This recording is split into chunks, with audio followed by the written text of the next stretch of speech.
In this video, I'm going to go over a number of items that we've added to the software. I'm going to cover them all in one video because they're pretty quick to go through. So the first thing is we have added the ability to print the stitch lines thicker in the software. So if you're utilizing something like a template tearaway or applique wonder and you want to print the design on those forms of paper, we've added the ability to print the lines a little bit thicker, and this helps so that they'll show up. So if I go to my print preview with this design, you can see that the lines here are pretty narrow and you can't really see them. So when you're going onto like a template tearaway or applique wonder, or like any other product that is kind of soaks up the ink, you can go into the settings and you can select the option for print thick stitches, and if I check that box and I press OK, you'll notice that it's now going to print those lines thicker so that they'll show up more prominent on that paper. So that is one of the items that we've added in this build. The other thing that we've done is we've enhanced the Simplify tool, and the Simplify tool is used to kind of straighten out designs to make them smoother. Like you can see a lot of waviness in this line, and we've added a preview window to it. So whenever you have artwork, like in this case I have artwork, I do have a pin width of 1 millimeter so that you can see it a little bit better. But if I right mouse click on artwork that is selected, I can go to Simplify Smoothen. And when I click on that, we used to be able to just adjust the angle, tolerance, all that, but we never got to see a preview of what the software was actually doing. So I'm just going to work on this one, the curve precision. If I turn this down, notice that as I make changes, this also changes. So if I go all the way up, you can see that it's a little bit more choppy. It's not smoothing it as much. And if I come down, you can see that it really kind of smoothens it out there. And so I get a preview of what's going to happen before I ever click OK. Before, you had to make a change, see if you liked it, go back into the tool, change it again, and now you get an idea of what you're actually going to do before you do it. So that's a Simplify Smoothen enhancement where we've added the preview.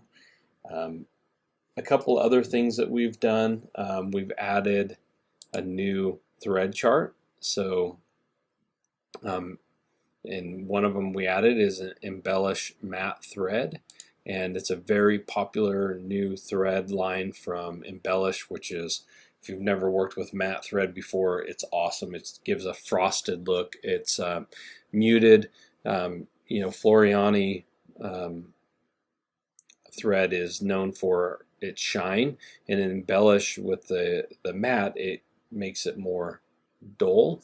And one of the great things is when you're doing things that are more like heirloomish, or something you want to look a little bit more vintage, or something you just want to be a little bit more subtle, Embellish Matte Thread is amazing. So it's a new thread that's out, and so we've added that thread chart into the software that you can utilize.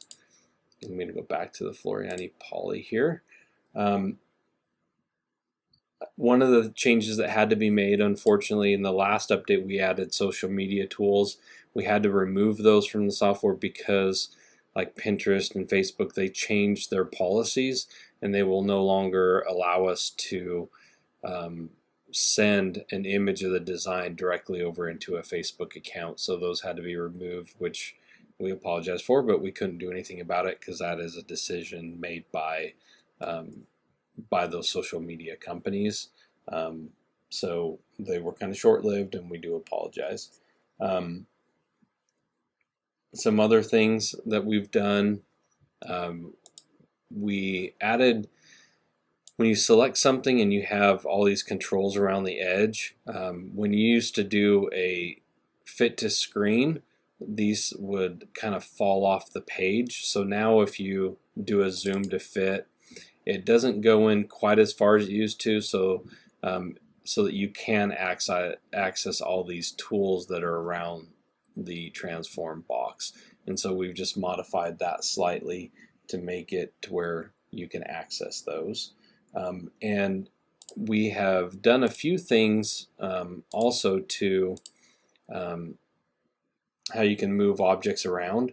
We do call it a snap to move, and we've always had the ability to like snap to the grid or snap to guidelines. We added that, which works great. So like in this example here, I have snap to grid selected, and when I go in and I grab like a rectangle tool, as I click, you can see it snaps to the grid itself, and it just makes it really easy to create perfect shapes based on the grid. We've also had that ability to do it to guidelines, but when you move an object, it doesn't snap to it. It just we've always had the ability just to create stuff, create shapes, and utilize the grid to snap to it or a guideline. But what we added in this build is a snap to move. So with snap to move, it's kind of like when you're creating something with snap to grid or guidelines. As you move something, it's going to snap to it. So like in the instance of the grid, if I have snap to grid on and then I click snap to move, you have to have one of these options of snap tos of grid, guideline, or anchors. If I choose snap to move, now if I go and I select something and I move it around, it's going to snap to that grid. Okay, so it's very handy to get stuff very precise when you're moving it. And I can turn off the snap to grid, and when I do that, notice that it grays out the snap to move because you have to have one of these options. So if I want to do snap to guidelines, I can grab a guideline here, and as I move to that guideline, see how it snaps to it? It just draws it in so you can get it right on the guideline. That's because snap to move and snap to guidelines is selected. So it's a great way to move things around, to get them into a precise location, utilizing either snap to grid with snap to move or snap to guidelines with the snap to move selected, and even snap to anchors is another option. So that is the new snap to move feature, and hopefully you'll be able to utilize that in some upcoming projects.